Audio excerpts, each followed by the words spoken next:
Meus amigos, quinta-feira tem o primeiro derby do ano e no vídeo de hoje é hora da gente entender um pouco a parte tática que cerca esse duelo. Qual será que é a chave para o Palmeiras vencer o Corinthians na quinta-feira? Fica aí que eu te conto.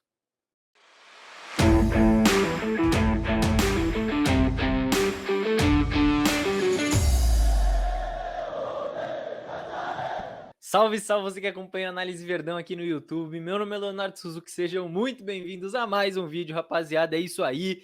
Vamos para essa análise tática pré-Palmeiras e Corinthians. Sempre que tem um jogo decisivo do Palmeiras, a gente faz análise do adversário aqui. Inclusive, teve análise do Flamengo antes da Supercopa e a gente cravou muita coisa que aconteceu no jogo depois. E dessa vez é só um jogo de fase de grupos de Paulistão, mas é o primeiro derby do ano. Eu tava afim de fazer a análise do Corinthians, certo? Pra gente tentar entender quais são os caminhos aí, taticamente falando, para o Palmeiras vencer esse primeiro derby da temporada, terceiro clássico já do Palmeiras no ano. Palmeiras segue invicto. Fechou? Então, vem comigo para essa análise. Inclusive, se você ainda não está inscrito aqui, tem muita gente que assiste os vídeos aqui do canal e não está inscrito. Então, por favor, se você gosta de análise tática, se você gosta de tratar o futebol dessa maneira que a gente gosta, se inscreve aí que tá sempre saindo análise tática por aqui e já deixa o likezinho também, que você clicou, você tá interessado, então deixa o like para não esquecer depois. E vamos para análise, vamos entender como joga esse Corinthians ou como tá tentando jogar, porque isso é uma coisa importante. O Fernando Lázaro acabou de chegar ali no Corinthians, tem pouquíssimas partidas e não conseguiu implementar muitos padrões na equipe, assim, dá para ter uma noção da intenção do Corinthians de se aproximar, de dar uma liberdade de movimentação ali para os jogadores do meio para frente. O Corinthians é o time que mais troca passes no Campeonato Paulista, então isso já é um sinal também, mas sem tantos movimentos ensaiados, sem tantos movimentos definidos em termos de padrão, mas já dá para a gente ter uma ideia de como esse Corinthians se posta em campo. E a ideia do Corinthians vai passar muito por um quarteto no meio de campo, né? O Corinthians tem tentado jogar ali num 4-4-2, mas esse quarteto do meio-campo é um quarteto que gira muito, que troca muito de posição, então tem geralmente o Fausto Vera como esse primeiro volante, um jogador de cada lado, geralmente o Duqueiroz um pouco mais pela direita e o Renato Augusto um pouco mais pela esquerda, mas vejam só como nesse lance o Duqueiroz já tá um pouco mais por dentro e o Adson sendo essa ponta do losango, né? Esse meio atacante atrás de Roger Guedes e Yuri Alberto, e aí tendo Fábio Santos e Fagner pelos lados e os dois zagueiros. Então é basicamente isso, e vocês viram que eu destaquei um pouco o Renato Augusto. Por quê? Como eu disse, esse time do Corinthians não é um time que tem muitos padrões definidos com bola que eu posso citar aqui para vocês. Então é um Corinthians que para construir, para criar, ainda é muito dependente da individualidade. E aí, claro, tem a qualidade, por exemplo, do Fagner descendo pelo lado direito, do próprio Fausto Vera, do Adson que tá fazendo um bom início de temporada, do Roger Guedes que ganha muita liberdade de movimentação, o Yuri Alberto, que é um ótimo camisa 9, mas principalmente do Renato Augusto. Ele é um cara muito importante para o Corinthians pensar o jogo. Então, como o Corinthians é dependente de individualidades para poder construir, é importante o Palmeiras eliminar essas individualidades. E principalmente a individualidade, como eu disse, do Renato Augusto. E aí eu quero recordar com vocês um cenário que é muito interessante, que é o Palmeiras fez muito bem isso no Paulistão do ano passado. Claro que era outro Corinthians, né? Com outro treinador, na época ainda o Vitor Pereira, mas o Palmeiras fez muito bem isso, enfrentando o Corinthians no Allianz Parque, de anular as individualidades do adversário, especialmente do Renato Augusto.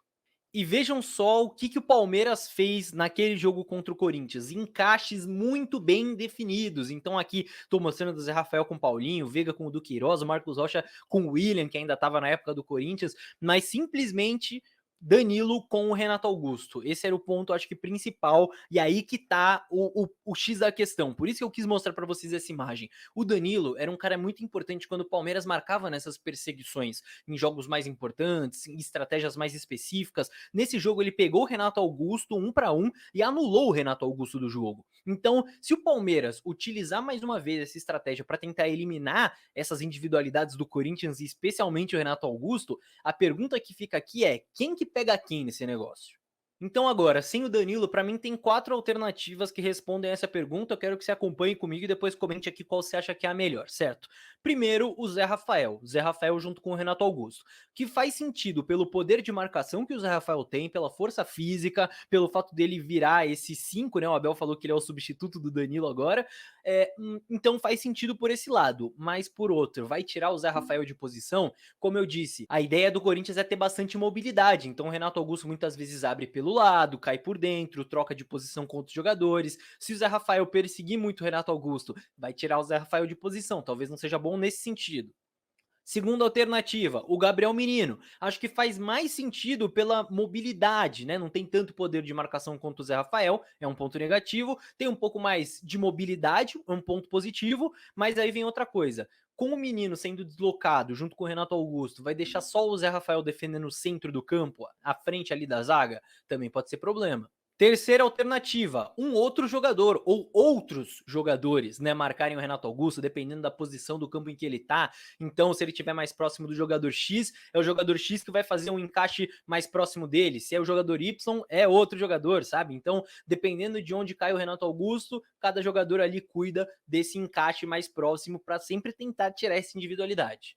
E a quarta e última opção é nenhum. Nenhum jogador marca especificamente o Renato Augusto nesses encaixes. O Palmeiras adota um outro tipo de marcação, né? Em vez de marcar, ó, entrou na sua zona, você pega ele, você pega ele, você pega ele, que nem na imagem que eu mostrei ali para vocês, Marcos Rocha com o William, Danilo com o Renato Augusto, Zé Rafael com o Paulinho e tudo mais. O Palmeiras pode se preocupar em marcar mais o espaço, certo? Compactar suas linhas, não dar espaço para o Corinthians, já que o Corinthians não tem tantos padrões de movimento para criar jogadas. Se preocupar, claro, com os lançamentos do Renato Augusto, com as bolas nas costas, né? Porque o que o Corinthians tem feito, e isso pode sim, talvez ser um padrão, pelo menos uma intenção do Corinthians, é inverter muita bola. Então, junta jogadores de um lado do campo e inverte a bola para o outro. O Renato Augusto faz isso muito com o Fagner. Então, constrói pela esquerda, inverte a bola para o Fagner do outro lado. Isso pode ser problema, mas aí o Palmeiras pode abordar isso defensivamente, no sentido de, em vez de eu ficar pressionando o Renato Augusto com o jogador sempre em cima dele, eu cuido das costas, cuido desse lançamento e não deixo o Fagner receber, ou o Yuri Alberto receber, enfim, quem for.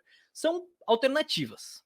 E é bom deixar claro também que não tem resposta certa ou resposta errada, tá? O importante é o Palmeiras executar bem o plano defensivo que se propor a fazer, certo? Eu tô falando muito do plano defensivo aqui, porque como eu disse, o Corinthians é o time que mais troca passes no campeonato, tem essa predisposição a partir do seu treinador, vai jogar em casa, então a ideia, pelo menos, que eu imagino do Corinthians é tentar ter um pouco a bola, tentar se impor a partir da posse de bola, então por isso eu tô falando desse cenário defensivo. Mas assim, como eu disse, pelos padrões que o Corinthians não teve oportunidade de criar ainda, muitos padrões, muito repertório ofensivo, ainda é muito dependente da individualidade. Nesse sentido, o Palmeiras tem plenas condições de fazer uma partida segura defensivamente, se executar bem o seu plano de jogo.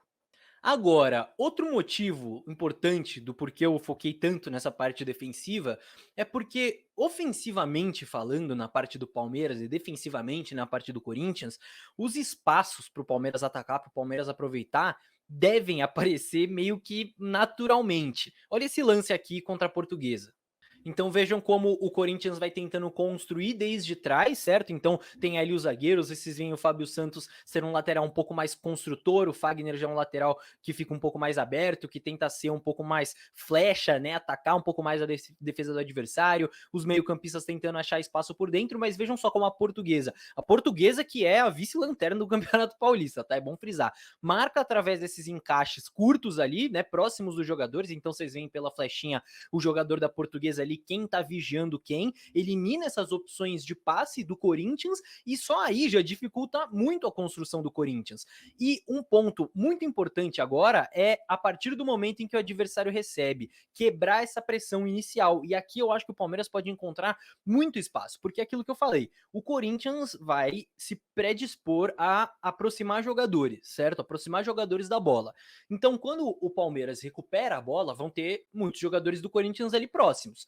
Se o Palmeiras foge dessa pressão, inverte uma bola, consegue achar o espaço do campo livre, como vai conseguir a Portuguesa aqui, aí se abre um baita espaço para o Palmeiras aproveitar em um contra-ataque, por exemplo. Então olha só como a Portuguesa, em poucos toques, conseguiu eliminar essa pressão pós-perda do Corinthians e conseguiu encontrar muito espaço. Olha a situação que a Portuguesa encontra aqui de contra-ataque, é que aí, né, é a Portuguesa, tecnicamente eles vão acabar perdendo a bola, mas o Palmeiras tem jogadores de melhor qualidade para executar isso.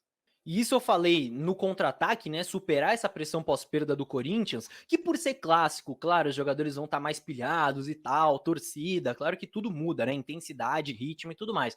Não vai ser o mesmo ritmo de um Corinthians que enfrentou a Portuguesa em Brasília, mas é importante a gente prestar atenção nessas questões táticas. E o que eu falei para essa transição, para esse contra-ataque, pode valer muitas vezes também para aquele momento que o Palmeiras vai atacar com mais calma, desde a saída de bola, se organizando mais e tudo mais. Porque se o Palmeiras conseguir ter dinâmica na troca de passes, então trocar rápido de corredor, ou seja, tô atacando pela direita, tô atacando pelo centro, tô atacando pela esquerda, inverter rápido essa bola, vai gerar espaço, vai sobrecarregar, por exemplo, o Fausto Vera, que é esse volante que fica à frente dos zagueiros ali do Corinthians, né, protegendo essa região central, vai poder criar oportunidade de 2 contra 1 pelos lados do campo contra o lateral do Corinthians. Se o Renato Augusto e o Duqueiroz, que são esses meias pelo lado, não conseguirem fazer esse balanço com velocidade, se o Palmeiras conseguir inverter essa bola, se o Roger Guedes também não voltar para ajudar um pouco na marcação, o Adson a mesma coisa, enfim, o Palmeiras, jogando o que sabe jogar, com os padrões que já tem, que já construiu ao longo de toda essa era Abel e que já mostrou em 2023 também, o Palmeiras tem plenas condições de, com inteligência, seguindo seu plano, abrir espaço nessa defesa do Corinthians e criar suas oportunidades.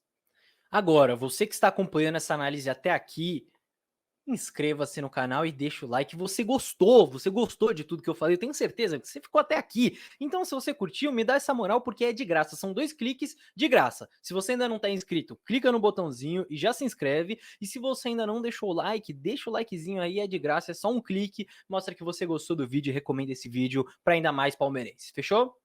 Deixa eu lembrar também que tem análise pós-jogo depois de todas as partidas do Palmeiras e nesse derby, claro, não será diferente. Então, assim que acabar o derby, assim que acabar Palmeiras e Corinthians, já vem aqui pro canal. Depois ali de uns 15, 20 minutinhos do jogo, eu já vou postar a análise aqui para vocês acompanharem, independente do resultado, certo? Então, venha para cá pra gente conversar depois do jogo também. Fechou, rapaziada? Tô esperando também a participação de todos aqui nos comentários. O que vocês acharam da análise, das perguntas que eu fiz, o que vocês acham que é a melhor alternativa, palpites para o jogo, enfim, o que vocês estão esperando para isso aí? Será que o Endrick vai desencantar finalmente? Eu acho que é uma boa oportunidade, né, para ele desencantar na hora certa, fazendo gol contra o Corinthians em Itaquera. Seria maravilhoso, né? Estrela a gente já sabe que ele tem. Quero saber a opinião de todos aí nos comentários e eu vejo vocês no próximo vídeo na análise pós-jogo contra o Corinthians aqui mesmo, quinta-feira à noite. Fechou, rapaziada? Até a próxima então. Tchau, tchau.